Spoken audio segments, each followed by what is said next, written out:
आज थोडा रागात पण आहे आणि कीव पण येते.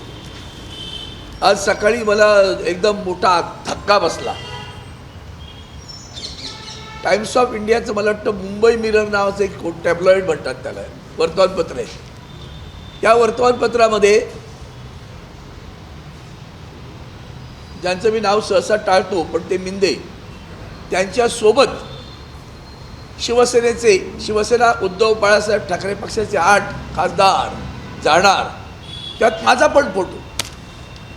म्हणजे कालपर्यंत आमचे बाकीच्यांची नावं देत होते, आज माझाही नाही दिला आहे. नशीब आहे आमचं की अनिल देसाईंना वगळले माझ्या. आणि या बातमीचा मी कडाडून निषेध करतो. पत्रकारिता एवढी विकली गेली याचा हे उदाहरण आहे. देशातील, निव्वळ महाराष्ट्रातील देशातील जनतेने आता लक्षात घ्यायला पाहिजे की खोट्या बातम्या कशा दिल्या जातात. म्हणजे अजून बातमी पूर्ण बातमी नाही, मला अनिल देसाईंनी ती बातमी पाठवली. मला आश्चर्य वाटलं की कुठेतरी बैठक झाली, त्या बैठकीला 6 जण हजर होते, बाकी 2 जण कुठे व्हिडिओ कॉलवर बोलले. माझं सगळे मोबाईल देतो तुम्हाला माझे. त्यात एका जरी ठिकाणी त्यांचा कोणाचा कॉल आला किंवा मी बोललो तर जी शिक्षा द्याल ती हजर घेईन मी. एक लक्षात ठेवा, मी वंदनीय हिंदू हृदय सम्राट शिवसेना प्रमुख श्रीमान बाळासाहेब ठाकरेंचा शिवसैनिक आहे.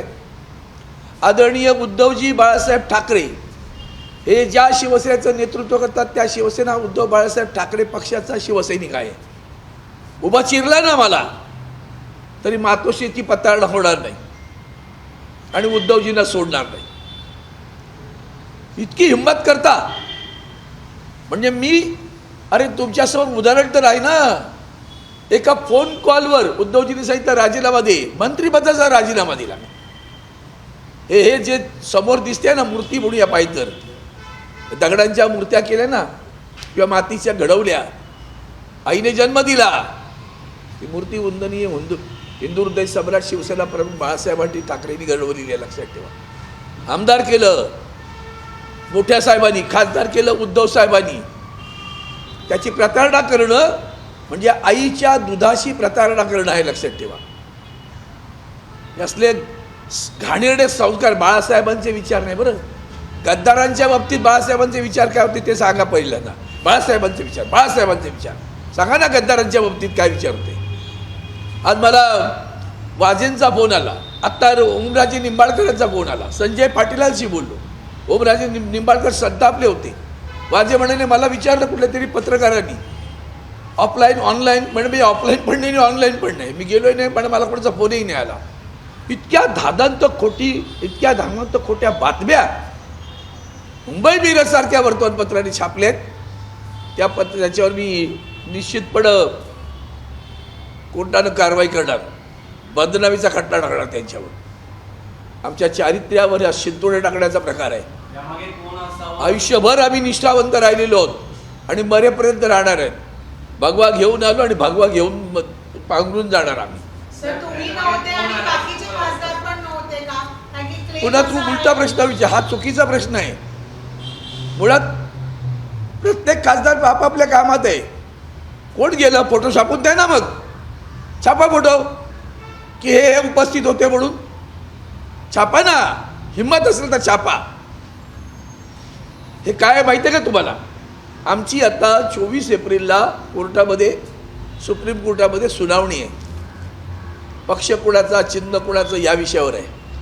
मग या अशा बातम्या सोडायच्या आणि कोर्टात दाखवायचं बघा आता इकडे काही शिल्लक नाही, आम्हीच आहोत आता सगळे. हे कोण असतात तुम्ही ओळखा ना. विकली जाणारी माणसं आणि विकत घेणारी माणसं.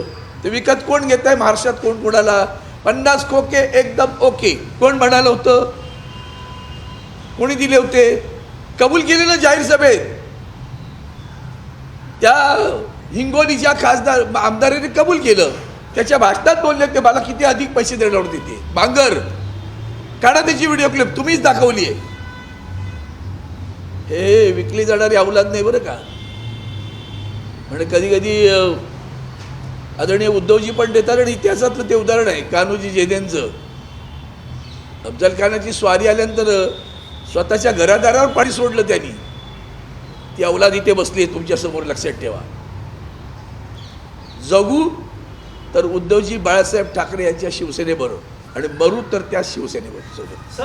त्यासाठी म्हणजे संपर्क साधतात अशी चर्चा तुमच्यासोबत कधी संपर्क. म्हणून मी म्हणाल ना, माझा DPR तुम्ही काढा माहिती. सगळे घ्या, सगळे फोन घ्या, माझे नंबर घ्या, दाखवा मी कोणाशी बोललो, कोणी माझ्याशी बोललो. हां, तुमच्यासोबत एकनाथ शिंदेच्या पक्षाकडनं कधीच संपर्क आयुष्यात कधी झाला नाही, हिंमत नाही केली. तुम्हाला आणखीन एक सांगतो, माझं खरं म्हणजे मला वाईट वाटतं हे स्वतःचं शहर सांगायचं. ते मुख्यमंत्री असताना किंवा नंतर आता उपमुख्यमंत्री, माझ्या मतदारसंघात मी दक्षिण मुंबईचा खासदार आहे. अनेक शासकीय कार्यक्रम त्या दक्षिण मुंबईत होतात आणि त्या शासकीय कार्यक्रमांमध्ये बऱ्याचदा प्रोटोकॉल म्हणून माझं नाव छापलं जातं किंवा मला बोलावलंही जातं. बोलावलं जात नाही असंही म्हणणार नाही. एकाही कार्यक्रमाला जिथे व्यासपीठावर ते आहेत त्या कार्यक्रमात माझी उपस्थिती दाखवा. तुम्ही हिंमत करत दाखवा, त्या कार्यक्रमात दाखवा. शासकीय कार्यक्रमात सुद्धा मी जात नाही. जिथं जिथं ते आहेत तिथं मी त्या कार्यक्रमाला जात नाही. इतका कडवट. आता ते तुम्ही बघा, तुम्ही शोध पत्रकार आहात, तुम्ही या बातम्या बघा.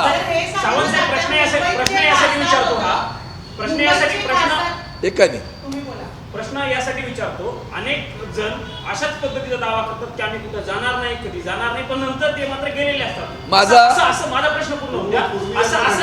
असं यापूर्वी अनेक वेळा झालेलं आहे, म्हणजे तुमच्याही समोर घडलेलं आहे. तुमच्या पक्षातले जुने होते तेव्हा जाणार नाही असं म्हटलं, पण 2 दिवसांना ते तिकडे गेले आम्हाला बघायला. पण म्हणून अनेक आमदार असे आहेत की ते म्हणतात, तुम्हीही आज तसा दावा करता, तुम्ही लिहून देऊ शकता की मी कधीच मी लिहून देऊ शकतो. माझ्या स्टॅम्प पेपरवर लिहून घ्या, स्टॅम्प पेपरवर घ्या, कोऱ्या कागदावर घ्या, कोऱ्या कागदावर घ्या, येतो तुमच्यासमोर लिहून. अँड्रे पॅड लिहून देतो मी त्यांना. जगेन तर शिवसेना उद्धव बाळासाहेब ठाकरे पक्षासोबत आणि मरेन तर त्या पक्षासाठीच आणि त्या भगव्यासाठी. आणखी कोणतं स्टेटमेंट पाहिजे? हां, द्या ना मला. अजय पेन आणले. अरे वा, असं आजपर्यंत कोणाशी वागलात का रे तुम्ही? विकाऊ पत्रकारांच्या तिचे कोणी विकाऊ आहेत ना